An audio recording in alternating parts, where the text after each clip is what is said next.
ምን አይነት ጭካኔ ነው የክፍል አለቃውን የገደለው ተማሪ በእስራት መቀጣቱ ተሰምቷል። እንግዲህ ወጣቶች ምን ተመልክተው ነው በዚህ ልክ በዚህ እድሜያቸው ሰው መግደልን የተማሩት? ለሁለትና ሶስት ሚስት ማግባት ይሄው ነገር አላለው። ማችን ማሻአላህ ብለናል። ለኛ ደግሞ ኢንሻአላህ ነው የምንለው። ምድረላጤውላ What? Bro, what are you talking about, man? ምን ነው እናቴ ለውጤን ባየች ደስታዬን ባየች ምትይበት ይሆናል። አንድ ታሪክ ልንገራችሁ። አንድ ጎረቤት የነበራችሁ ጫማ ሰሪ ነው ግለሰብ 624 የአሜሪካ ወታደሮች መቅሰላቸው እየተነገረ ነው። የኒውዮርኩ ከንቲባ ዞራን ማምዳኒን ማስጠንቀቂያ ወደ ጎን በማድረግ በሚካሄደው የዩናይትድ ኔሽንስ ጀነራል አሰምብሊ ላይ እንደሚሳተፉ የእስራኤል ጠቅላይ ሚኒስትር ቤንያሚን ኔታንያሁ አሳውቀዋል። በሚቀጥሉት የተወሰኑ ቀናት ውስጥ የነዳጅ ዋጋ በዓለም አቀፍ ደረጃ ወይ ደግሞ ዓለም አቀፍ በሚባል ደረጃ ሊጨምር ይችላል። ሰላም አለይኩም ወራህመቱላሂ ወበረካቱ። የአላህ ዝነቸርነት ሰላም ፍቅር ጤና በያላችሁ በዳን በርሎ በሁላችሁም ላይ ሰኔ ዛሬም እጅግ በጣም ምርጥና አነጋጋሪ አዳዲስ መረጃዎችን ይቀርብ ያለው እነዛን ቪዲዮችን እንመለከታለን። ለዚህ ዩቲዩብ ቻናል አዲስ ሆናችሁ ግን ሰብስክራይብ ያደርጋችሁ ቤተሰቡ ነው። ነባሮች ቻናል ቆሞች ሁላችንም ቪዲዮን በላይክ እንጀምራለን። ለእስላማዊ ቻናል ላይክ መስጠትልን ቀጥታ ወደ ዛሬ ቪዲዮ ለቢስቱም ኢላ ቀሊላን ለው አንኩም ኩንቱም ተዕለሙ። እነሆ የዛሬ ቪዲዮአችን ተጀመረ። ላይኳን አትርሱ። በጣም ላይክ ስታደርጉ ብዙ ሰው ጋር እንዲደርስ ቪዲዮ ይጠቅማል። ወደ መጀመሪያው ቪዲዮ ነው የምወስዳችሁ። አንድ ባሪያ እጁን ወደ አላህ ዘርግቶ ባዶና ያፈሩ ሆነው ባዶ ሆነው እጆቹን ሊመልስ አላህ ያፍራል አሉ ነቢያችን ሰለላሁ ዐለይሂ ወሰለም። ከዚህ በላይ ተስፋ የሚሰጥ ነገር አለ? ሐያ ያለው ጌታ ነው አላህ። ከመጀመሪያ ቪዲዮአችን ጥሩ መልእክት እንዳገኛችሁበት ተስፋ በማድረግ አሁን እጅግ በጣም አሳዛኝ የሆነ ነገር ሰምተናል። እንመልከተው። ምን አይነት ጭካኔ ነው የክፍል አለቃውን የገደለው ተማሪ በእስራት መቀጣቱ ተሰምቷል። በጅማ ከተማ ሄርማታ አንደኛ ደረጃ ትምህርት ቤት የክፍል አለቃውን የገደለው ተማሪ ሙአዝ ቢላልን በ15 ዓመት እስራት እንዲቀጣ የጅማ ዞን ከፍተኛ ፍርድ ቤት ውሳኔ እንዳስተላለፈ ተገልጿል። ተከሳሹ ክፍሉን ሲረብሽ ቆይቶ በመስኮት ዘሎ በመውጣቱ የክፍሉ አለቃ ተማሪ ሙሳብ መሐመድ ድርጊቱን በመቃወሙ ውዝግብ መነሳቱ ነው ታዲያ የተገለጸው። በዚህም የተበሳጨው ተማሪ ሙአዝ ቢላል አስቀድሞ ደብቆ ይዞት በገባው ጩቤ የክፍሉን አለቃ ወቅቶ ህይወቱ እንዲያልፍ አድርጓል። ፖሊስ አጣርቶ ያቀረበው መዝገብ የተመለከተው ፍርድ ቤቱ በሐምሌ 17 ቀን 2018 ዓ.ም በዋለው ችሎትም ተከሳሹ ጥፋተኛ መሆኑ በማረጋገጥ የ15 ዓመት እስራት በይኖበታል ሲል የጅማ ከተማ ፖሊስ አስታውቋል። እንግዲህ ይህ ድርጊት የተፈጸመው ገና በጣም በለጋ እድሜ ላይ ያሉ ወጣቶች ናቸው። በጣም ልጅ ነው እንዳያችሁት። የተፈረደበት ዓመትም ያነሰው ይመስለኛል። ለዚህ ነው እና እንደተመለከታችሁት እንግዲህ ሙስሊም ነው የገደለው። በጣም ያሳዝናል። ወላሂ በጣም አዝኛለሁ። ትምህርት ቤት ላይ የተለያየ ቦታ ላይ እንግዲህ ወጣቶች ምን ተመልክተው ነው በዚህ ልክ በዚህ እድሜያቸው ሰው መግደልን? ማዎች የተለያዩ ዘፈኖች የተለያዩ አካባቢያችን ላይ የምናያቸው ነገሮች እንደሆኑ ግልጽ ነው እና ይህ ድርጊት በጣም ብዙዎችን አስደንግጧል። ማለት እኛ እኮ በዚህ እድሜያችን ማለት ልጁ የገደለውን ልጅ አይታችሁታል ሙአዝ የሚባለው በዚህ እድሜያችን እኛ አሻንጉሊት እያየን ነበር እያሉ ነበር ብዙዎች። እጅግ በጣም አዝኛለሁ ለሞተው። አላህ እንግዲህ ሙስሊም ከሆነ ጀነት ያደርገው። እንግዲህ ለቤተሰቦቹ መጽናናትን እየተመኘው ብዙ ወጣቶችና ብዙ ቤተሰቦች ልጆቻቸውን በምን አይነት መልኩ እንደሚያስተምሩ እንግዲህ ማወቅ መቻል አለባቸው። ከወዲሁ ፊልም ላይ የሚታየው ነገር እውነት አለመሆኑን እንደዚሁም የተለያየ ቦታ ላይ ዘፈን ላይ አሁን ላይ በጣም ሰው መግደልን እንደቀላል አድርጎ የሚያስተምሩ ብዙ ነገሮች አሉና እነሱ ነገሮችን ልጆቻችን ምን እያዩ ነው ምን እየተማሩ ነው የሚለውን ነገር በደንብ ማሰብና ማስተንተን እንደዚሁም ደግሞ በደንብ ማስተማር መቻል አለብን። እጅግ በጣም የሚያሳዝን መረጃ ነው። በጣም አዝኛለሁ። 2 ሚስት ያገባው አፋራዊው ግለሰብ 2 ሚስት ማግባቱ ለብዙዎች ወንዶች ሞቲቬት ሆኗል። እኔ ሳድግ አንተን ነው የምፈልገው ያሉ ብዙ ሰዎች አሉ። እንደዚሁም ደግሞ ብዙ ሴቶች ደግሞ ሲቃወሙ ነበረ፣ በተለይ ደግሞ ካፊሮች ማለት ነው። ስለዚህ አፋራዊ ወይም ስለ አፋሮች ደግሞ አንዲት እህታችን ትነግረናለች። አሰላሙ አለይኩም ወራህመቱላሂ ወበረካቱ። እስኪ ዛሬ ስለ አፋሮች አንድ ነገር ልበል። ቀጣይም ስለ 2 እና 3 ሚስት ማግባት ይሄው ነገር እላለሁ። አፋሮች የሚያገቡት የመጀመሪያ አብሱማቸውን ነው። ዘመዳቸውን ያገባሉ። ካገቡ በኋላ በደል የሚባል ነገር የለም። የአፋር ሴት ሆና ባሏ ሊጥሎባት ነው እርዷት፣ ገንዘብ አግዟት አይባልም። ወይ ቤት ተቃጥሎባቸው ወይ ተረበው ድንገት እርዷቸው ይባላል እንጂ አባታቸው ወሎ ጣላቸው አይባልም። እስካሁን ድረስ ወላሂ አልሰማሁም። ሁለተኛ 2ም 3ም ቢያገቡ ራሱ ሚስታቸውን አይደብቁም፣ ፊት ለፊት ነው። በምስሉ ላይ የምታዩት ወንድማችን 2 ሚስቶችን በአንድ ቀን ያስመረቀው። ከዚህ ወዳ ጀግነት ከዚህ ወዳ አሪያ የለም። ቀጣይ እኔ አፋሮች ጓደኞቼ ናቸው፣ በጣም ጓደኞቼ ናቸው። የሆነ ነገር እንኳን አድርገውላችሁ ሽክራን ስትሏቸው እኛም ፈልግም ሽክራን አያስፈልግ ግዴታችን ነው የሚሉት። እናንተ ደግሞ በተቃራኒ የሆነ ነገር ስታደርጉላቸው ሁሉም አፋሮች ይመጡና በአፋር ክልል ህዝብ እናመሰግናለን ጀዛኩሙላህ ኸይር ይሏችኋል። ቅን ህዝቦች ናቸው፣ ጀግና ናቸው። ሶሻል ሚዲያ ላይ አንዲት አፋር ባሌ ልጅ አስወልዶ ጠፋኝ አስረግዞ ጠፋ ብላ የምታለቅስ የአፋር ሚስት የለችም። ይሄ ራሱ በጣም ይገርመኛል። 2 እና 3 ለማግባት ገንዘብ ብቻ ሳይሆን ወንድነት ነው። ወንድነት ስላችሁ በፍትህ ማስተዳደር አለመደበቅ። ይህ አፋር ጀግና የሆነ ልጅ ነው። አላህ Subhanahu Wa Ta'ala እንግዲህ ሚስቶቹ ጋር እስከ ጀነት ሚኖር አላህ አድርገው እስከ ጀነት ትዳራቸውን ያድርግላቸው ያልኩኝ። እንግዲህ ወጣቱ ማህበረሰብ የሚችል ከሆነ 2 ቢያገባ 3 ቢያገባ 4 ቢያገባ ወንዶች ጥሩ ነው። ነገር ግን 4 ስታገቡ በጣም መጠንቀቅ ያለባችሁ ብዙ ነገር አለ። እነሱ ማስተዳደር መቻል እንደምትችሉ በእኳል ማየት እንደምትችሉ እና የመሳሰሉ ሌሎች ነገሮችንም እንግዲህ ሐቃቸውን መወጣት እንደምትችሉ እርግጠኛ መሆን መቻል አለባችሁ። ዝም ብሎ 2 ማግባት 3 ማግባት 4 ማግባት ላይ ማሰብ ብቻ በቂ አይደለም። ያንን ነገር እወጣዋለሁ ወይ ሚለውንም ነገር ደግሞ መታሰብ አለበት። ለማንኛውም ለወንድማችን ማሻአላህ ብለናል። ለኛ ደግሞ ኢንሻአላህ ነው የምንለው። እንዴት አንድ ሰው ወዶና ፈቅዶ ልጁን አሳልፎ ለገሃነመ እሳት ይሰጣል? እንደዚህ አይነት ነፃነት እየመሰላችሁ ልጃችሁን ለገሃነመ እሳት ለምትማግዱ ቤተሰቦች፣ ወላጆች ሁሉ ይሄ መልእክቴ ይድረስ። እናንተም ከገሃነመ እሳት ስለማታመልጡ ስለማታርፉ ማለት ነው። ልጆቻችሁ ወደ መጥፎ ጎዳና እየሄዱ እያያችሁ ዝም ብላችሁ የምትመለከቱ ስልጣን እያላችሁ እንደ ወላጅነት መቆጣት፣ መምከር፣ ማስመከር እየቻላችሁ መብቷ ነው ግድ የለም ነፃነት እንስጣት እያላችሁ ወደ ገሃነመ እሳት ልጆቻችሁን የምትመሩ እናንተም ከገሃነመ እሳት አታርፉ። ኦኬ አሰላሙ አለይኩም ወራህመቱላሂ ወበረካቱ። ይህ ወገናችን ያለውን ነገር ሰምተናል። ነገር ግን በጣም በሚያሳዝን ሁኔታ አምላኩ ገሃነም ውስጥ ነው ያለው። ማስረጃ አለን። ገሃነም ውስጥ አምላኩ ለመኖሩ ማስረጃ አለን። አምላካቸው ሲሳደብ እናገኛለን። በመጽሐፍ ቅዱስ ላይ ሲሳደብ እናገኛለን። ሰዎችን እናንተ ደንቆሮና ዕውሮች በማለት ሲሳደብ እናገኛለን አምላካቸው። በጣም በብዙ ቦታ ጋር ይሄድው ነው ያለው። ለምሳሌ በሉቃስ ወንጌል ምዕራፍ 11 ቁጥር 40 ላይ እናንተ ደንቆሮች እያለ ሲሳደብ ነበር ኢየሱስ ክርስቶስ። ይህ ብቻ አይደለም። እዛው የማቴዎስ ወንጌል ምዕራፍ 23 ቁጥር 17 ላይ እናንተ ደንቆሮና ዕውሮች በማለት ሲሳደብ ነበር ኢየሱስ ክርስቶስ ሲሳደብ ነበር። ኢየሱስ ክርስቶስ ደግሞ ገሃነም ነው ያለው። ማስረጃ አለ? አዎ አለኝ ማስረጃ። የማቴዎስ ወንጌል ምዕራፍ 5 ቁጥር 22 ላይ እንደዚህ ይላል፣ ደንቆሮ የሚል ሁሉ የገሃነም እሳት ፍርድ ይገባዋል። ኢየሱስ ክርስቶስ ደግሞ እንዳየነው ደንቆሮ ሲል ነበረ። ኢየሱስ ክርስቶስ ያለው ገሃነም ነው ማለት ነው ወገናችን። በመጀመሪያ ገሃነም ስትል አምላክ ገሃነም መኖሩን እንዳዘነጋ። ሌላኛው ደግሞ ይህ ወገናችን የሚያመልከው 3 አምላክ ነው የሚያመልከው። ከ3ቱ አምላክ ነው አንደኛው ገሃነም ያለው። 3 አምላክ ደግሞ እንደሚያመልክ ማስረጃ ሃይማኖተ አበው እንደዚህ ይላል፣ ፈጣሪያችንስ ያለመለየት 3 ነው። እንደሚለው ፈጣሪያችን ያለመለየት 3 ነው ይላል። ከ3ቱ ፈጣሪ ደግሞ አንዱ ገሃነም ነው ያለው። እግዚአብሔር ወልድ ብለው እነሱ የሚያመልኩት አካል ገሃነም ነው ያለው ማለት ነው። ሌላኛው ደግሞ ከ3ቱ አምላክ አንዱ አምላክ ከጎደለ ማሰብ አይችሉም። ማስረጃ አለ? አዎ አለኝ። ሰይፈ ሥላሴ ሰይፈ መለኮት ላይ እንደዚህ የሚል ቃል እናገኛለን። አብ ያለ ወልድ ያለ መንፈስ ቅዱስ ማሰብ አይችልም፣ አይገባውም፣ አያስብም ማለት ነው። ብቻውን አብ ማሰብ አይችልም። ወልድም ያለ አብና ያለ መንፈስ ቅዱስ ማሰብ አይችልም። መንፈስ ቅዱስም ያለ አብና ያለ ወልድ ማሰብ አይችልም። ያንተ አምላክ ማሰብ አይችልም ማለት ነው። ብቻውን አንዱ አምላኩ ማሰብ አይችልም። ይሄኛው ሁለተኛ ላይ ያለው አምላክ ወልድ የምትለው አምላክ ደግሞ ገሃነም ነው ያለው። ወሰላሙ አለይኩም ወራህመቱላሂ ወበረካቱ።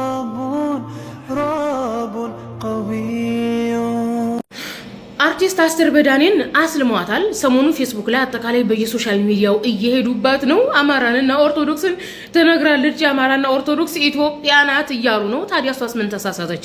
እናንተም እኮ ደገማችሁት እሷ ያለችውን አማራና ኦርቶዶክስ ኢትዮጵያ ናት እያላችሁ ማለት ነው። እንዴ ኢትዮጵያ የአማራና የኦርቶዶክስ ብቻ ናት እንዴ? ሌላው ብሔር ብሔረሰብና ሌላው ሃይማኖትስ?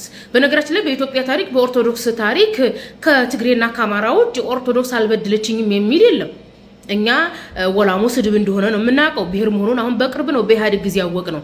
ጋላ ብሔር መሆኑን አናውቅም ነበር። ስድብ መሆኑን ነበር የምናውቀው። ብሔር መሆኑን በኢህአዴግ ጊዜ ነው ያየ ነው። ወይጦ ራሱን የቻለ ነገድ ራሱን የቻለ ብሔር ነው። ነገር ግን ስድብ መሆኑን ነው የምናውቀው። እስኪ ኦርቶዶክስ አልበደለችኝም የሚል አለ? ከትግሬና ከአማራ ውጪ አገው ብትሄድ ኦርቶዶክስ በድለኛለች ይላል። ወይጦ ብትሄድ ወይጦማ ስድብ ነው። ወደ ደቡብ ብትሄድ ሁሉም ብሔር ብሔረሰብ ተበድሏል። አፋሩም የሆነ ስም አለው፣ ሶማሌውም ተበድሏል። ትምህርትና የተለያየ ህይወትን የመለወጥ ነገር እንዲያገኙ ተደርጓል። ኦርቶዶክስ ያልበደለችው ማን አለ? እንደው እናንተ እኛ ሙስሊሞች ስለሆን ኦርቶዶክስ እንደዚህ ያደርጋናል ስንል ማለት ነው። ብሔሮች ራሱ በብሔራቸው ኦኬ በነበራቸው እውነታቸው በኦርቶዶክስ አልተበደሉም እንዴ? ተበድሏል እኮ። እንግዲህ አስቴር በዳኔ በእርግጥ እሷ ራሷን እንደ አማራ እንደ ኦርቶዶክስ አድርጋ ነበር የምትስለውና አሁን በልጽጋለች። ያኒ ፕሮስፐርቲ ስለሆነች ምናለች ኢትዮጵያ የብዝሃው ናት፣ ብዙ ሃይማኖቶችና የብዙ ብሔር ብሔረሰቦች እስከሆነ ድረስ ብሔር ብሔረሰቦች በኢትዮጵያ ያገባቸዋል፣ ሌሎች ሃይማኖቶችም በኢትዮጵያ ያገባቸዋል ያለችው እውነት ነው። ድሮ በኢትዮጵያ የሚያገባው ትግሬና አማራ ብቻ ነበር። ኢቭን ከሰሜን እስከ ደቡብ ቄስ ትግሬና አማራ አይደል እንዴ? ለዛውም አማራ አይደል እንዴ ብዙሃኑ ቄስ? እስኪ ደቡብ ሂዱና ድሮ እኮ ኦሮሞ ቄስ አልነበረም። ተግባብተናል። እና ይህን ይመስላል። ኢትዮጵያ የጋራችን ናት። ኢትዮጵያ የአማራና የኦርቶዶክስ ብቻ አትበሉ። ኢትዮጵያ የሁሉም ናት። ሀገራችን ላይ የገቡት ፈረንጆች እየተጭበረበሩ ነው። ይኸውላችሁ ጋይስ በደንብ አዳምጡኝ። እንደዚህ አይነት ነገሮች እንደ ቀልድ መታለፍ አለባቸው ብዬ አላስብም። እዚህ ጋር የምትመለከቱት ሰው ዳውድ ወይም ደግሞ ዳውድ ማለት ትችላላችሁ።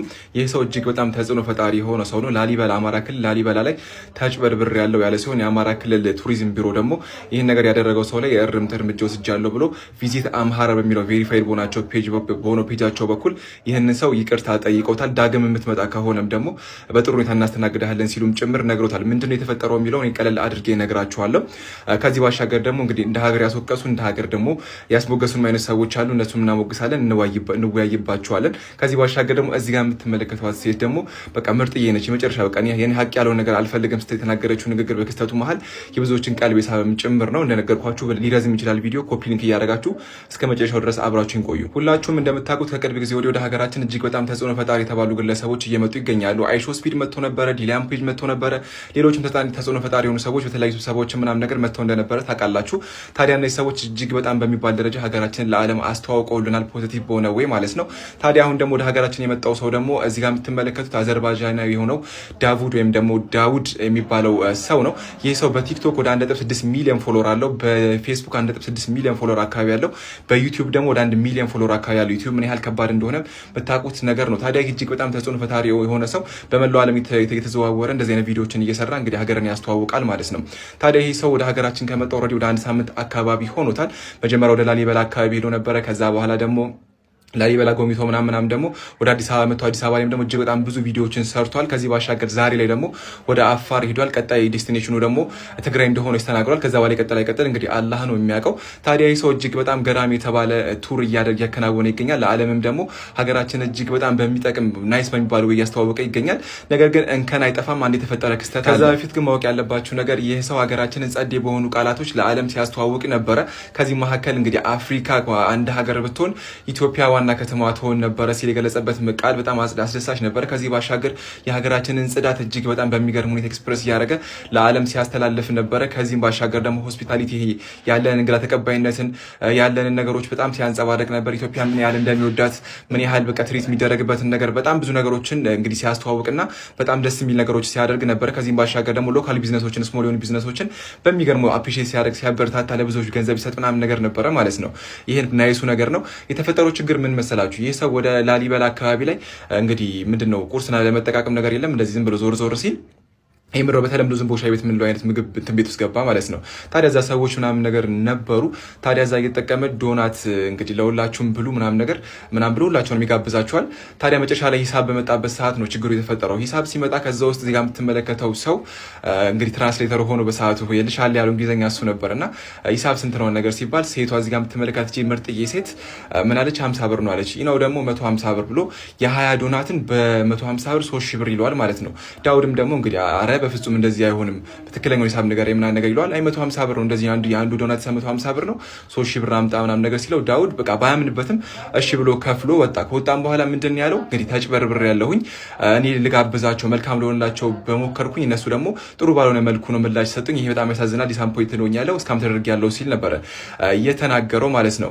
በዚህ መሀል እቺ የተናገረችው ንግግር ወላሂ በጣም ጸዴ ነበረ። ምንድን ያለችው የሱ ምግብ የሱ እንትን ምንድነው 50 ብር መክፈል ያለበት የሱ ገንዘብ መጥቶ እኔ ጋር ሀቂ ሳይሆን አግባብ አይደለም ምናምን ነገር ብላ ተናግራ ነበረ ማለት ነው። ወደ ሀቁ ያልሆነ ገንዘብ ወደ እሷ እንዳይመጣ ለማድረግ የሞከረችበት ንግግሯ ብዙዎችን ቀልብ የሳበ ነበረ።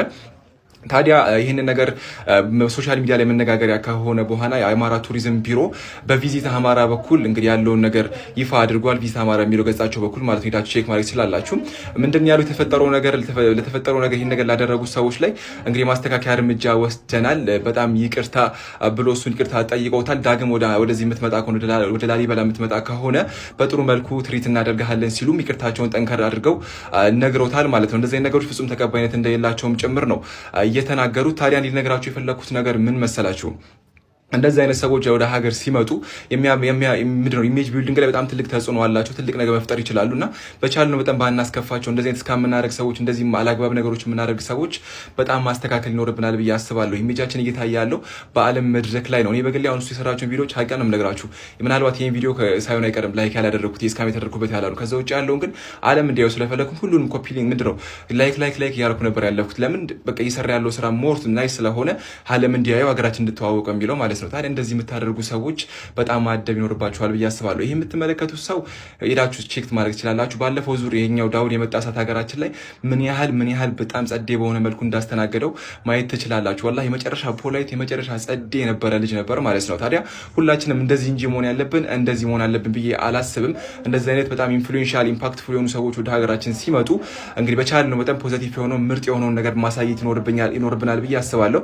ታዲያ እንደዚህ የሚያደርጉ ሰዎችም ልክ አማራ እንትኑ እንዳደረገው በጣም ጠንከር ያሉና በቃ ይሄ የለም ናይስ ተባሉ እርምጃዎች ሊወሰዱ ይገባል ብዬ አምናለሁኝ። ስም ከወጣ አንዴ ላይ ከወጣ ይመለስም ማን ይባላል አይደል? ታዲያ በዚህ መልኩ መውጣት የለበትም። ለማንኛውም በዚህ ነገር ላይ ሲሪየስ መሆን አለብን ብዬ አስባለሁ። የሆነ አራዳ ምንም እንትን ለማለት ፈልጌ አይደለም። የለም እንትን ለማለት እነሱ በጣም ለማጣጣል አንተ ብትሆን አታደርገው ምናምን እንድትሉኝ አይደለም። እኔም ቦን ኢንሻአላህ አላደርገውም፣ ግን በተቻለ መጠን ሀገር ግንባታ የሚያሳዩ ነገሮች ላይ ጥሩ መሆን አለብን። ከዚህ ባሻገር ደግሞ እሱም ደግሞ ሀገራችን በፍጹም ያልተገዛች ሀገር እንደሆነች ጽዳቷ ምናምን ብዙ ነገሮችን ገልጿል። በጣም ጥሩ ነገር ሰርቷል። በጣም ደግሞ ወላሂ ናይስ ሰው ነው። በጣም ፖላይት ሰው ነው ማለት ነውና የመጨረሻ ላይ ተመቸኝ። እንግዲህ ቀጣይ በሚኖሩ ጉዞዎች ላይ የምታገኙ ሰዎች እሱን በጣም ፖላይትሊ ምናምን ትሪት ብታደርጉት፣ በጣም በሚያምር መልኩ ብትንከባከቡት ለሀገራችን ገጽታ ግንባታን በጣም ናይስ ነው ብዬ አስባለሁ። ሌሎችም እንዲመጡም ደግሞ የእነሱ ቪዲዮዎች እየገባችሁ ላይክ ምናምን ነገር ብታደርጉ ደግሞ በጣም ናይስ ነው ብዬ አስባለሁ። ኢንዌስት ላርሳችሁ ብዬ ነው። እንደዚህ አይነት ነገሮች ሲሪየስ ሆነ መመልከት አለብን። አንድ መናገር ያለብኝ ነገር ደግሞ አተ የመጨረሻ አይደለ እንደ ህዝቡ እንግሊዝኛ የሚችለው ግን ወላሂ አንተ በቃ ጡጪዎቹ ተላሊዱና ቪዲዮ ነው ብቻ በቃ ሁሉም ሰው እንግሊዘኛ የመናገር እንትን በጣም ነው ናይስ ነው ማለት ለካ እናንተ ነው ምንም ማንባን ነው ትላለ። ኤኒዌይስ ላድርሳችሁ ብዬ ነው። ሰላም አለይኩም ይመቻች። ሀገራችን ላይ ፈረንጅ ሲታይ ለማጭበርበር ይሮጣል። እንግዲህ በቅርቡ በዩቲዩቡ እየተለቀቀ ይገኛል። ይሄ በደንብ አዲስ አበባ ከተለወጠች በኋላ ብዙ ፈረንጆች ወደ ሀገራችን መጥተው በጣም ብዙ ተከታይ ያላቸው ፈረንጆች ቪዲዮ እየሰሩ ነው ያሉት። በዛ ውስጥ ኢትዮጵያዊነትን እየተመለከቱ ያሉት አጭበርባሪ እንደሆነን፣ ሌባ እንደሆነን፣ ዘራፊ እንደሆነን እያደረጉ የሚስሉበት ሁኔታ አለ። ያ ደግሞ የሚሆነው በእኛው በራሳችን ችግር ነው። ይህን ነገር እንግዲህ ለመቅረፍ አንድና ወሳኙ ነገር ሙስሊም መሆን ነው። ሙስሊም ፈረንጅ ሆነ ጥቁር ሆነ ባለሀብት ሆነ ድሃ ሆነ ከማጭበርበር የጸዳ ነው። ሙስሊም እንግዲህ ሀቀኛ ነው። ሙስሊም ሀገራችን ውስጥ ካበለ ቀኑ ዘነበለ ነው የሚባለው። ሙስሊም ከዋሸ ቀኑ ተበላሸ ነው። አልሐምዱሊላህ እንግዲህ ሙስሊም መሆን ብቻ እንግዲህ ሰላምን ያመጣል፣ ፍትህን ያመጣል፣ እውነተኝነትን ያመጣል፣ ሀገር ስሟ ከመጥፋትም ይጠብቃል። የኡስታዞችን መልእክት የምንሰማበት ጊዜ ላይ ደርሰናል። አንድ ታሪክ ልንገራችሁ።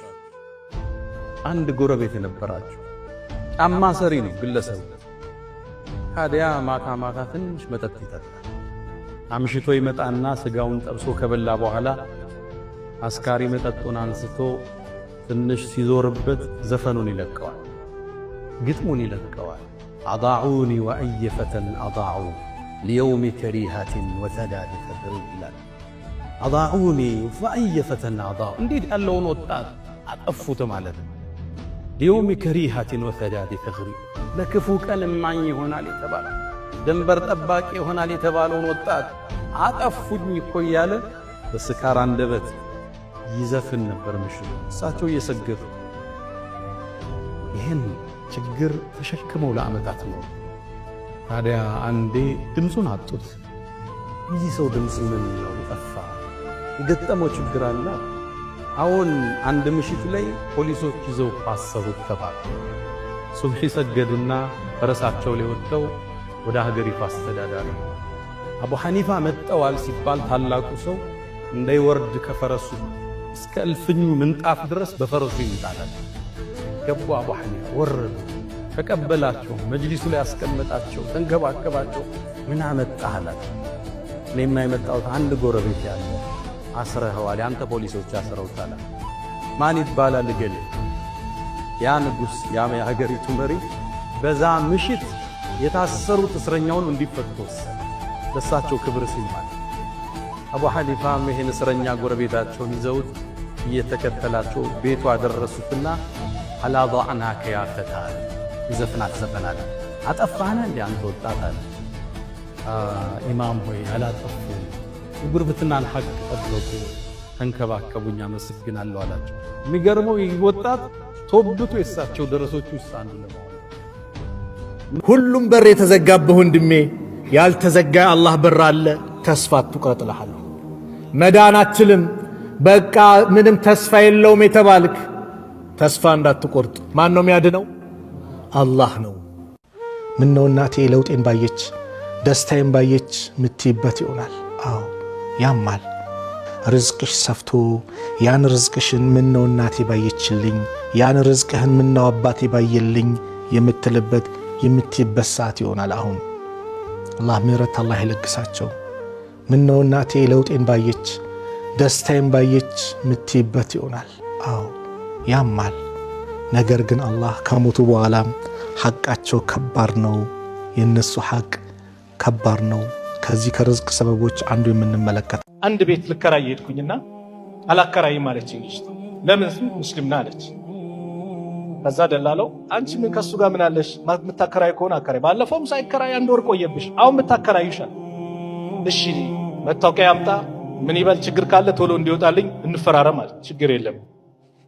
ልክ 15 ቀን ከቆየ በኋላ ባለቤቴ ጋር መጣ። ሙስሊም ማለት እንደዚህ ነው እንዴ አለቻት። እሷ የተሳላለፋለ። አዎ ምን ነው? አይ እኔ ሌላ ነገር ነበር ማስበው። እኔ እኮ አላከራይም ስንት ጊዜ ቆይቻለሁ። 2 ወር ልክ ስንቆይ በአጋጣሚ ብር ፈልጎ ቀኑ አልደረሰም የሚከፈልበት ይክራይ።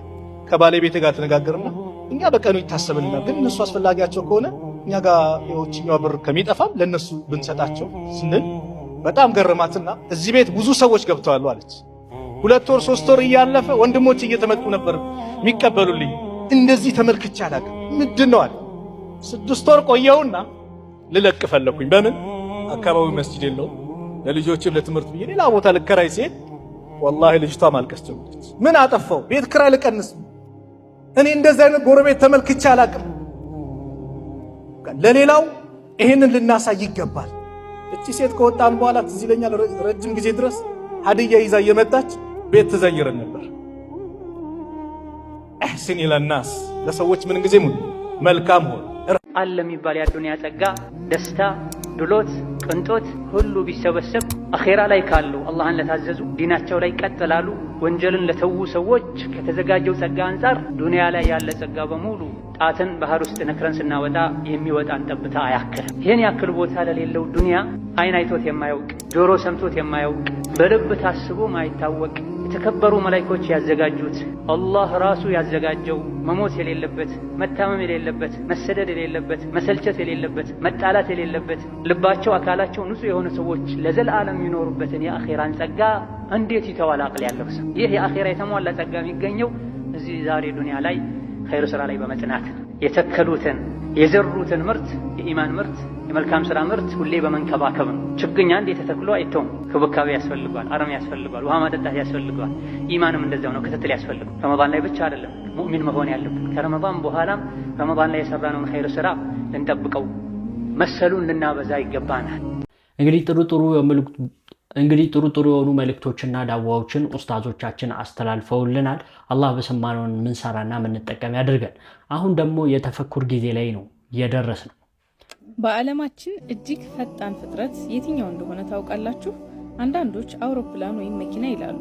ነገር ግን ተፈጥሮ የፈጠረችው ድንቅ የፍጥነት ንጉስ አለ። እሱም ፔሬግሪን ፋልከን በመባል የሚታወቀው የጭልፊት ዝርያ ነው። አሰላሙ አለይኩም ውዶቼ፣ እንዴት ናችሁ? ይህ ወፍ አደን ሲጀምር የሚያደርገው ነገር በእውነት የሚያስደንቅ ነው። ከሰማይ በጣም ከፍተኛ ቦታ ሆኖ አዳኙን ሲመለከት ልክ እንደ ሚሳኤል ወደ ታች ይወረወራል። በዚህ ጊዜ ፍጥነቱ በሰዓት 320 ኪሎ ሜትር በላይ ይደርሳል። ይህ ፍጥነት በአየር ላይ የሚበሩ ዳክዬ፣ ዶሮ ወይም እርግብ ያሉ ትልልቅ ወፎች እንኳን ሳይቀር በአንድ ድብደባ ብቻ እንዲወድቁ ያደርጋቸዋል። ግን እንዴት ይህን ያህል ፍጥነት መቋቋም ቻለ? ሰውነቱ የአየር ግፊት ለመቀነስ በሚያስችል መልኩ የተፈጠረ ነው። በከፍተኛ ፍጥነት ሲወርድ አይኖቹ እንዳይጎዱ የሚያግዘው እንደ መነጽር የሚያገለግል ልዩ የአይን ሽፋን አላቸው። በአየር ግፊቱ ሳይደፈኑ መተንፈስ እንዲችሉ የሚያስችል ልዩ የአፍንጫ መዋቅርም ታድሎታል። የሰው ልጅ ከሚያየው በ8 እጥፍ በሚበልጥ ጥራት ከ1 ኪሎ ሜትር ርቀት ላይ ያለን ታዳኙን መመልከት ይችላል። ሱብሃንአላህ። ተፈጥሮ እንዴት ብልህ እንደሆነች የሚያሳይ ምርጥ ምስክር ነው። እናንተስ ይህን አስገራሚ ያደን ችሎታውን ሰምታችሁ ታውቃላችሁ? ስለ ፔሬግሪን ፋልከን ያላችሁን አስተያየት በኮሜንት ላይ አጋሩ። ይህንን ፔጅ ፎሎ ማድረግ አትርሱ። ወዳችኋለሁ። ሰላም አለይኩም።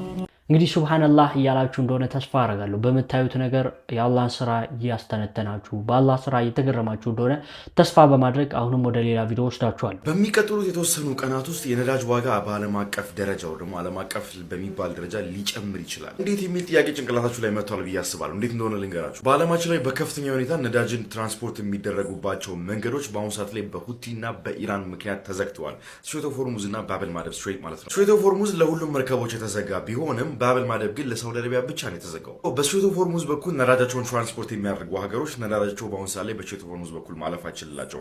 ከስትሬት ኦፍ ሆርሙዝ ውጪ ነዳጇን ኤክስፖርት ማድረግ የምትችለው ሀገር ብቸኛ ሀገር የነበረችው እንግዲህ ሳውዲ አረቢያ ነች ማለት ነው። ሁለት መንገዶች አላት። በላይ በግብጽ በኩል በስዊዝ ካናል በኩል ማለት ትችላለች፣ ትራንስፖርት ማለት ትችላለች። አለም ደግሞ በባብ ኤል ማንደብ በኩል ትራንስፖርት ማለት ትችላለች። ኢስተርን ሄሚስፌር ወር ደግሞ የምስራቁ ንፍቀ ክበብ የሚባለው ከአፍሪካ ወደዚህ ያሉት ሀገሮች እንግዲህ ወደ እነሱ ሀገሮች የሚሸጡ ነዳጆች የሚያልፉት በዚህኛው በኩል ነው ማለት ነው። የሚወጡት በባብ ኤል ማንደብ በኩል ነው። በላይ በኩል ለመሄድ እንግዲህ ኦልሞስት ወደ 30 ቀን ሊፈጅባቸው ነው እዛ ለመድረስ። ከዚህም በተጨማሪ ደግሞ በእነዚህ ቦታዎች የሚያልፉ የተለያዩ መርከቦች ኢንሹራንስ የሚገባላቸው ደግሞ ኢንሹራንስ የሚቀበላቸው ኢንሹራንስ ድርጅት እያጡ ነው። ለኢንሹራንስ አቅራቢ ድርጅቶች በእነዚህ መንገዶች በኩል የሚያልፉ የተለያዩ መርከቦችን ኢንሹር ማድረግ ደግሞ ለነሱ ኢንሹራንስ ሲገባ መቀበል ማለት ነው ለነሱ በጣም ትልቅ ሪስክ አለው።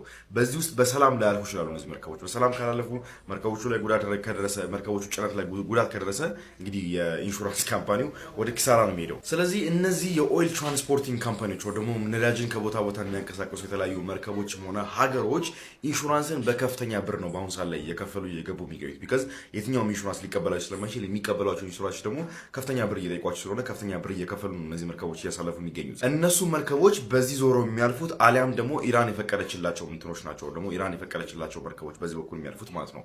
ከዚህም በተጨማሪ ደግሞ የተለያዩ ሀገሮች የሚያወጡት ነዳጅ ሰዎች ከነሱ ሀገሮች እየሄዱ ቤድ እያደረጉ ደግሞ እየተጫረቱ ነው በአሁኑ ሰዓት ነዳጅ እየገዙ የሚገኙ። ስለዚህ ከተወሰኑ ወራት በፊት ሀገራችን ውስጥ የነበሩትን አይነት ረጃጅም ሰልፎችን የነዳጅ ረጃጅም ሰልፎች ልንመለከት እንችላለን። እንደነዚህ አይነት መረጃዎችን ማግኘት የምትፈልጉ ከሆነ እዚች ጋር ያለችውን ፕላስ ምልክት እያጠፋችሁ ፎሎ ማድረጋችሁን እንዳትረሱ። የኒውዮርኩን ከንቲባ ዞራን ማምዳኒን ማስጠንቀቂያ ወደ ጎን በማድረግ እንግዲህ በሚቀጥለው ሳምንት በኒውዮርክ ውስጥ በሚካሄደው የዩናይትድ ኔሽን ጀነራል አሰምብሊ ላይ እንደሚሳተፉ የእስራኤል ጠቅላይ ሚኒስትር ቤንያሚን ኔታንያሁ አሳውቀዋል። በተደጋጋሚ እንግዲህ ዞራን ማምዳኒ በቤንያሚን ኔታንያሁ ወደ ከተማው ደግሞ ወደ ኒውዮርክ ቢመጡ አሬስት እንደሚያደርጋቸው በቁጥጥር ስር እንደሚያወራቸው በኢንተርናሽናል ክሪሚናል ኮርት ህግ መሰረቱ ደግሞ በዓለም አቀፉ የወንጀለኞች ፍርድ ቤት ህግ መሰረት እንደሚያስራቸውና በቁጥጥር ስር እንደሚያወላቸው ሲናገር ነበር። ከጥቂት ቀናት በፊት ግን ሪሊዝ ባደረገው ቪዲዮ ይህን የማድረግ አቅም እንደሌለውና ይህን ማድረግ የሚችለው የአሜሪካ መንግስት ብቻ እንደሆነ ከዛም ደግሞ የአሜሪካ መንግስት ይህን ነገር እንዲያደርግ ኢንካሬጅ እንደሚያደርገው ወይ ደግሞ ቤንያሚን ኔታንያሁ ወደ አሜሪካ ከመጡ በቁጥጥር ስር እንዲያውላቸው ፑሽ እንደሚያደርግ ተናግሯል። ፎር ዘ ፈርስት ታይም ደግሞ ጦርነቱ ከተጀመረ አንደር ዋተር ማይኖር ደግሞ ውሃ ውስጥ የሚቀመጡት ፈንጂዎች መርከብ ላይ ጉዳት አድርሰዋል። መርከቡ የማን ባለቤትነት እንደሆነ ደግሞ በማን ባለቤትነት ስር እንደሚገኝ የማን መርከብ እንደሆነ እስካሁን ድረስ አልታወቀም። ግን በስትሬት ኦፍ ሆርሙዝ አቅራቢያ አንድ መርከብ በውሃ ውስጥ የተቀበረ ማይኖር ደግሞ በውሃ ውስጥ የተቀበረ ፈንጂ አግኝቶት ከፍተኛ ጉዳት በመርከቡ ላይ መድረሱ ተነግሯል። ላሳለፍነው 3 ቀናት ደግሞ ላሳለፍነው 3 ምሽቶች አሜሪካ ምንም አይነት ጥቃቶችን አላደረሰችም፣ ዛሬውን ጨምሮ ማለት ነው። አርብ ምሽትን፣ ቅዳሜ ምሽትና ዛሬ እሁድ ምሽትን እስካሁን ድረስ ምንም አይነት ስትራይኮች አልነበሩም። ስለዚህ የኢራንም ጥቃቶች እንደዚሁ ሀልት ሆነዋል ወይም ደግሞ ቆመዋል። እዚህ ጉዳይ ነገሮች ዴቨሎፕ ሲያደርጉ የምነግራችሁ ይሆናል። ፎሎ የማታደርጉ ሰዎች ፎሎ አድርጉ። ከዚህ በፊት ፎሎ እያደረጋችሁ የነበራችሁና አሁን ሰዓት ደግሞ ቲክቶክ በራሱ ጊዜ ሪሙቭ ያደረጋችሁ ሰዎች እስቲ መልሳችሁ ካደረጉት ይመቻችሁ። ከእስራኤል እስር ቤት ሲለቀቅ ምን አድርጉልኝ እንዳለ ታውቃላችሁ? የብዙ ሰዎችን ስሜት የነካው የአብዱሰላም አማድ ከ20 ወራት በኋላ ከእስራኤል እስር ቤት ሲለቀቅ ምን እንዳለ ተመልከቱ። ልክ ልጆቹን ሲያገኛቸው ማለት ነው የትም ከመሄዱ በፊት በጆሮዬ አዛን በሉልኝ ነው ያለው። ልክ ህፃን ልጅ እንደተወለደ አዛን ይደረግ የለ እኔ አሁን እንደዛ ነኝ ነው የሚለው። አብዱሰላም አማድ እንደምትመለከቱት ማለት ትልቅ ድብደባና የተለያዩ ቶርቾች ማለት ነው በእስራኤል እስር ቤት ተደርጎበታል። እናም አላመነም፣ ወደዚህ መለሳለሁ ብሎ ማለት ነው። ልክ ሲመለስ ማለት ነው እንዳልኳችሁ ህፃን ልጅ ልክ እንደተወለደ አዛን እንደሚደረጉለት ሁሉ ልጆቹን ሰብስቦ ማለት ነው አዛን አድርጉልኝ ነበር ያለው። እናም ተራ በተራ እንዲህ እንደምትመለከቱት በጆሮ እየቀረቡ አዛን ሲያደርጉለት ታይቷል። ይህ ልብ የሚነካ ምስል ማለት ነው በፓለስታይናዊቷ ዌስት ባንክ አሁን ላይ ብዙ ትኩረትን ስቧል ማለት ነው። ምን ያክል ቢሰቃይ ነው ግን በእስር ቤት እንደዚህ ያለው? እስኪ በትንሽም ቢሆን አንዱ እንኳን ልጁ አዛን ሲያደርግ የሚለውን ላሰማችሁ። እናንተ ደግሞ የፕላስ ምልክቷን የተጫናችሁ ማሻአላህ በሉት እስኪ።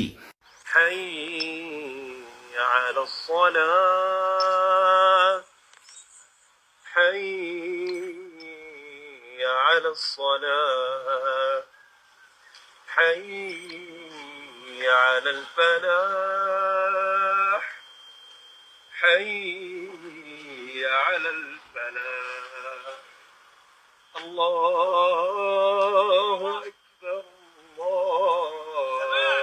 الله أكبر لا إله إلا الله هو الفرح إن شاء الله. ይሄ ነገር ሶስተኛው የዓለም ጦርነት ሊሆን ነው መሰለኝ። እንግዲህ ጦርነቱ እየሰፋ ነው። የመጀመሪያው ግንባር በሁርሙዝ፣ ሁለተኛ ግንባር በየመን የነበረው ጦርነት አሁን ደግሞ ሶስተኛና አራተኛ ግንባር ይዞ መጥቷል። ማንን? ኢራን በቅርቡ እንግሊዝና ዩክሬንን አጠቃለው እያለች እየዛተች ነው። ዋይ አም አባውት ቱ ቴል ዩ። የመጀመሪያው እንግዲህ በቀድሞ የእንግሊዝ መሪ ኪር ስታርመር ጊዜ ለአሜሪካ የጦር ጀቶች ቤዜን አልፈቅድም ብላ እንግሊዝ ጦርነት ውስጥ ኢንቮልቭ ሳታደርግ ቆይታ እንደነበረ ታውቃላችሁ። ነገር ግን አሁን ላይ እንግዲህ ለአሜሪካ የጦር ጀቶች መፍቀዳቸውን ተከትሎ ኢራኖች ደግሞ የትኛውን ቤዝ የአሜሪካ የጦር ተነስቶ እኛ ላይ ጥቃት የሚያደርስበት የትኛውንም ቤዝ እንደ ታርጌት ሌጂትሜት ታርጌት አድርገን ነው የምንወስደው ብለው ሲዝቱ እንደነበር ታውቃላችሁ። አሁን እንግዲህ የአሜሪካ የጦር ጀቶች ከእንግሊዝ ተነሱ መባሉን ተከትሎ ኢራን አጸፋ መልሳለሁ እያለች ነው። ነገር ግን በባሊስቲክ ሚሳይል ይሁን በድሮን የታወቀ ነገር ባይኖርም ክሊር ሊያስቀመጠችው አንድ ነገር ግን እንግሊዝ ውስጥ ኦልሬዲ ስሊፐር ሴሎች አሉኝ፣ የእነሱን አክቲቬት አድርጌ የሚገባችሁን ጥቃት እና ቅጣት እፈጽማለሁ እያለች ነው። ስሊፐር ሴል ለማታውቁ እንግዲህ ስሊፐር ሴሎች ማለት ሰላዮች፣ ልክ እንደ ሰላዮች ናቸው። አንድ ጠላት ሀገር ይገባሉ። ከገቡ በኋላ ኖርማል ላይፍ ነው የሚኖሩት። ምናልባትም ለወራት ምናልባትም ለአመታትም ሊሆን ይችላል። ኖርማል ላይፍ ይኖራሉ፣ ቤተሰብ ይመሰርታሉ፣ ስራ ይቀጠላሉ፣ ግብር ይከፍላሉ፣ ግሮሰሪ ይገዛሉ፣ ላይፍ ነው የሚኖሩት።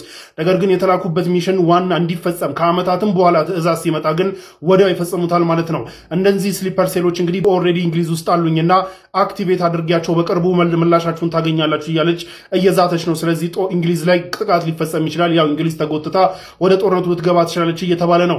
ሁለተኛው እንግዲህ ካስፒያን ሲ ላይ የኢራን መርከብ ከኢራን ተነስቶ ወደ ሩሲያ ሲንቀሳቀስ የነበረን መርከብ ለሩሲያ ኢራን የጦር መሳሪያ እየላከች ነው ብላ በማመኗ ዩክሬን ጥቃት ፈጽማበታለች፣ በድሮን ጥቃት ፈጽማበታለች። ይህንን ተከትሎ እንግዲህ የኢራን መርከብ መመታቱን ተከትሎ ኢራን በቅርቡ ዩክሬንንም ደግሞ ተገቢውን ቅጣት እሰጣታለሁ እንጂ ዝም አልልም ብላ እየዛተች ነው ያለችው። የዩክሬኑ መሪ ቭላዲሚር ዜሌንስኪ ሩሲያ ለኢራን የስለላ ኢንፎርሜሽኖች እየሰጠች ነው። እንዲሁም የአሜሪካ ታርጌቶች ሚድልስት ላይ ያሉ የአሜሪካ ታርጌቶች ፕሪሳይስሊ በጣም በቃ ኢላማውን ጠብቆ እንዲመቱ ሩሲያ ነች እያደረገች ያለችውና ዌስት ዝም ሊል አይገባም የሚል ማጋጋልም አጋግሏል። ስለዚህ በፊት ለብቻ የነበረው የኢራንና የኢራን ኮንፍሊክት ለብቻ፣ የዩክሬንና የሩሲያ ኮንፍሊክት ለብቻ የነበረው ጉዳይ አሁን ግን ሁለቱም የተያያዘ እየመጣ ያለበት ሁኔታ ነው ያለው። ስለዚህ ሁለቱም እያያዝ ከሆነ ሩሲያና ኢራን በአንድ በኩል ዩክሬንና ዌስት እንዲሁም ደግሞ እንግሊዝም ተጨምራበት በሌላ በኩል ሆኖ የፈራነው የዓለም ጦርነት ሊጀመር ነው ወይ? እንዲሁም ደግሞ አገራቶችን እያሰፋ መጀመሪያ በኢራንና በእስራኤል በኩል የነበረው አሜሪካን ማስገብቶ ደን የመንን ማስገብቶ አሁን ደግሞ እንግሊዝና ዩክሬንንም ጎትቶ አስገብቶ እንግዲህ ነገሩ እየሰፋ ይሄዳል ወይ የሚለው አይገስ ዊል ሲ።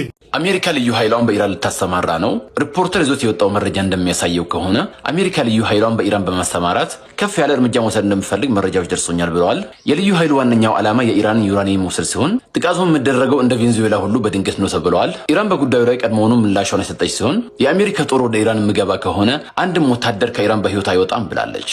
624 የአሜሪካ ወታደሮች መቁሰላቸው እየተነገረ ነው። የአሜሪካ የመከላከያ ተቋም ፔንታጎን ይዞት በወጣው ሪፖርት ከኢራን ጋር ባደረኩት ጦርነት 18 የአሜሪካ ወታደሮች ሲሞቱ 624 ደግሞ ቆስለዋል የሚል ሪፖርት ይዞ ወጥተዋል። ከቀናት በፊት እንግዲህ 482 ወታደሮች ብቻ ናቸው የቆሰሉብኝ እንዲሁም ደግሞ 14 ወታደሮች ናቸው የሞቱት የሚል ሪፖርት አውጥቶ እንግዲህ ከፍተኛ ጥያቄ ሲነሳበት የነበረ ቢሆንም አሁን አፕዴት ባደረገው መሰረት የሞቱት ላይ 4 ጨምሮ 18 ናቸው ሲል የተጎዱት ላይ ደግሞ ከ140 በላይ በመጨመር 624 ወታደሮች ተጎድተውብኛል ብሏል። ይህ ማለት እንግዲህ ጦርነቱ ከጀመረ ፌብሩዋሪ 28 ጀምሮ ፓኪስታን እስካስማማችሁት የተኩስ አቁም ስምምነት ኤፕሪል 8 ድረስ ባሉት 39 ቀናት ጦርነትና እንዲሁም አሁን ቅርብ ጊዜ ተጀምሮ የነበረው የ13 ቀን ጦርነት አንድ ላይ ሲደመር ወደ 52 ቀን ባደረጉት ጦርነት ነው እንግዲህ 18 የአሜሪካ ወታደሮችና 620 የሞቱትና 624 የቆሰሉት። ይህ ዳታው ሲሰራ በእያንዳንዱ ቀን በዚህ 52 ቀን በተደረጉ ጦርነቶች በእያንዳንዱ ቀን ተቅሪበን ወደ 3 የአሜሪካ ወታደሮች ሲገደሉ 12 ደግሞ እየቆሰሉ ነው ሲቀጥል የነበረው የተባለው። ይህ በጣም ከፍተኛ ጉዳት የሆነና እስካሁን ድረስ ፔንታጎን ደብቆን ነበር የሚል ጭቅጭቆች እየተነሱ ነው ያሉት። በሌላ በኩል ግን ይህ የ13 ቀን ጦርነት እንግዲህ ከቆመ 2 ቀን ሆኖታል። በዚህ 2 ቀን ውስጥ ምንም አይነት መተኳኮስ የለም። በአሜሪካን በኢራንም በኩል ነገሮች ቆመዋል። በሌላ በኩል ግን ከጀርባ ድርድሮች እየተካሄዱ ነውና ተስፋ ሰጪ ድርድሮች እየተካሄዱ ነው መባሉን ተከትሎ እንግዲህ ጦርነቱ ቆሟል። አሁንም ደግሞ ጦርነቱ መቆሙና ድርድሮች እየተካሄዱ መሆኑን ተከትሎ የነዳጅ ዋጋም በ5% መቀነሱ ታውቋል። አዲስ ነገር ሲኖር አሳውቃችኋለሁ። ስፔንና ፈረንሳይ ከባድ የሆነ ችግር ውስጥ ገብተዋል ጋይስ። በተለይም ደግሞ ከቅርብ ጊዜ ወዲህ በአውሮፓ የተከሰተው ከባድ ሙቀት ወይም ደግሞ የሙቀት ንዳድ ማለት ነው በርካታ ሰዎችን ህይወት መቅጠፉ የሚታወስ ነገር ቢሆንም በሙቀቱ አማካኝነት በስፔን እንዲሁም ደግሞ በፈረንሳይ የተከሰተው የእሳት ሰደድ አደጋም እንግዲህ በዚህ ሰዓት ከ300 ሺህ በላይ የሚሆኑ ሰዎች አካባቢውን ለቀው እንዲፈናቀሉ አድርጓቸዋል። የሰው ህይወት መጥፋቱም ጭምር እየተነገረ ይገኛል። በተለይም ደግሞ በስፔን እንዲሁም ደግሞ በጣሊያንና በፈረንሳይ ማለት ነው ይህ ችግር እጅግ በጣም አሳሳቢ የሆነ ሁኔታ ላይ መድረሱ እየተነገረ ይገኛል። በጣሊያን የሰደድ እሳት ባይነሳም እንኳን የሙቀቱ ተጠቂ ከሆኑ የአውሮፓውያን ሀገሮች መካከል ጣሊያን አንዷ እንደሆነች ይታወቃል። በፈረንሳይና በስፔን ግን ከባድ የሆነ የሰደድ እሳት መነሳቱ በዚህ ሰዓት እየተነገረ ይገኛል። የዚህ ሰደድ እሳት ሰለባዊም ደግሞ በሙቀቱ አማካኝነት የሰደድ እሳት የሚያሰጋቸው ሀገራት ዝርዝርም ጭምር እየወጣ ይገኛል። እንደ ፖርቹጋል እንዲሁም ደግሞ አፍሪካዊቷ ሀገር የሆነችው ሞሮኮም ጭምር እንግዲህ የዚህ ችግር ሰለባ ልትሆን እንደምትችል ጭምር እየተነገረ ይገኛል። በተለይ ግን በዚህ ሰዓት በስፔን እንዲሁም ደግሞ በፈረንሳይ የሚገኙ ዜጎች አካባቢያቸውን ለቀው እየተሰደዱ ይገኛሉ። የሰደድ እሳቱ ከቁጥጥር ውጭ መሆኑ ነው በዚህ ሰዓት እየተነገረ የሚገኘው። ተጨማሪና አዳዲስ መረጃ የማይገኝ ከሆነ አጋራችኋለሁ። የፕላስ ምልክቷን መጫናችሁን አትርሱ። መልካም ቆይታ። የዛሬ ቪዲዮ ይሄን ይመስል ነበር። ወደ ውጭ መረጃዎች እንሄድና የዛሬ ቪዲዮአችንን እናጠናቅቃለን። እንግዲህ ከውጭ ብዙ መረጃዎች የተሰሙ ይገኛሉ። አሁንም ኢራን፣ አሜሪካ፣ እስራኤል ጋር ያለው ነገር አልቆመም። እንግዲህ አልተስተካከለም። አላህ ኸይሩን ነገር ያሰማን እያልኩኝ የዛሬ ቪዲዮ ጨርሳለሁ። ሁላችንም ለፍልስጤማውያን ሀገራችን ውስጥ አሁንም ድረስ አክሱም ላይ ሰላት ጁማ እንደተከለከለ ታውቃላችሁ። ለነሱ በደንብ ዱዓ አድርጉላቸው። አላህ ሀገራችንን ሰላም ያደርጋት እያልኩኝ የዛሬ ቪዲዮ ጨርሳለሁ። ወሰላሙ አለይኩም ወራህመቱላሂ ወበረካቱ። ቪዲዮን በተለይ ሶሻል ሚዲያ ሼር አድርጉ። ቪዲዮን ላይክ አላደርጋችሁ ላይኩን ቼክ አድርጉ፣ ሰብስክራይብ አድርጉ። ወሰላሙ አለይኩም ወራህመቱላሂ ወበረካቱ። አላህ በጀነት ያገናኘን።